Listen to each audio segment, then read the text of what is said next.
The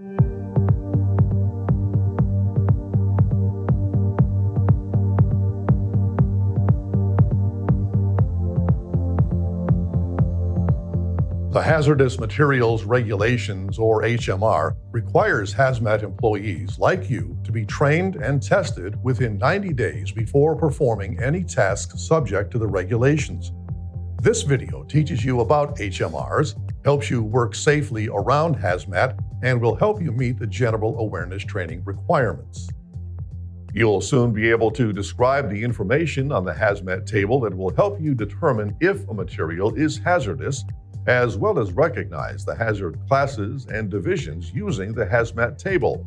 You'll recognize materials that are considered hazardous substances, hazardous waste, marine pollutants, elevated temperature materials, and limited quantity materials.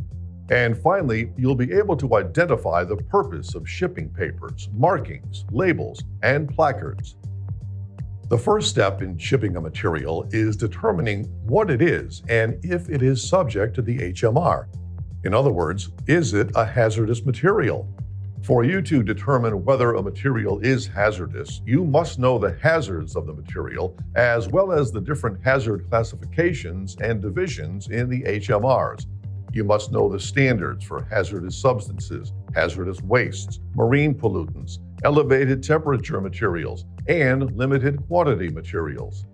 I know that's a lot to remember, but no worries. We'll get through each of these steps in more detail right now. The Hazmat table is what you'll use to determine the hazards of the material, the hazard classification, and divisions. You'll need to know how to read the Hazmat table as part of your job. You'll start by determining if the material is explosive, flammable, combustible, poisonous, radioactive, or corrosive. For some materials, this is easy since the material and its hazards may be well known. For example, most people know gasoline is hazardous. For other materials, the hazard may not be known, or there may be some question as to what the hazard is. This is where the Hazmat table comes in.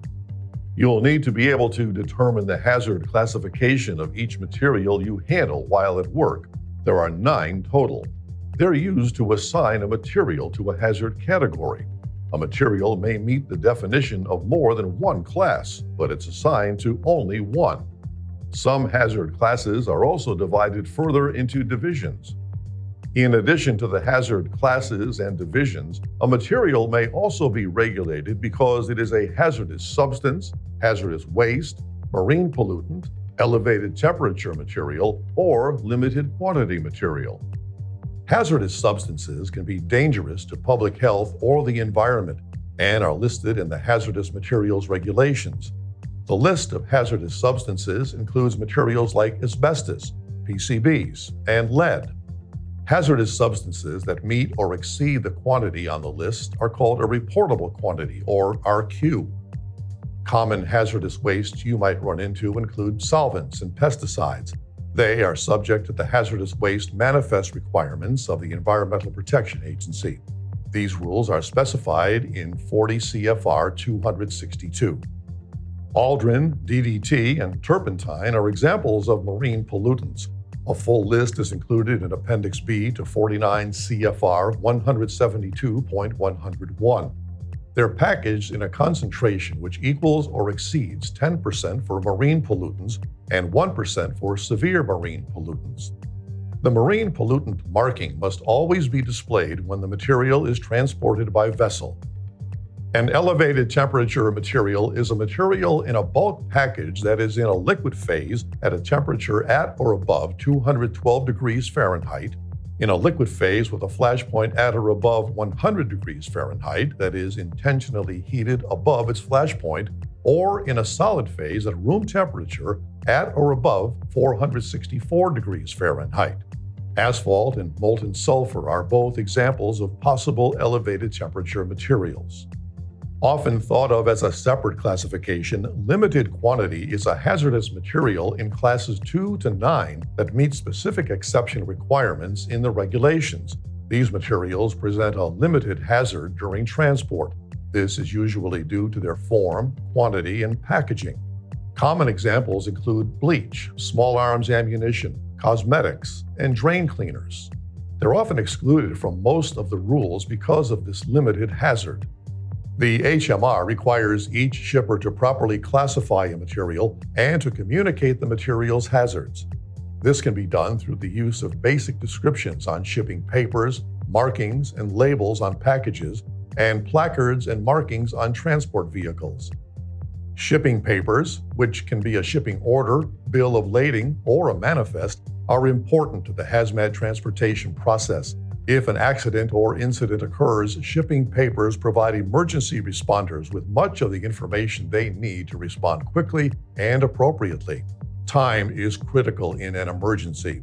That's why it's so important the information entered on a shipping paper must be correct. Shipping papers are required for all hazmat shipments unless they meet certain exceptions listed in the HMRs.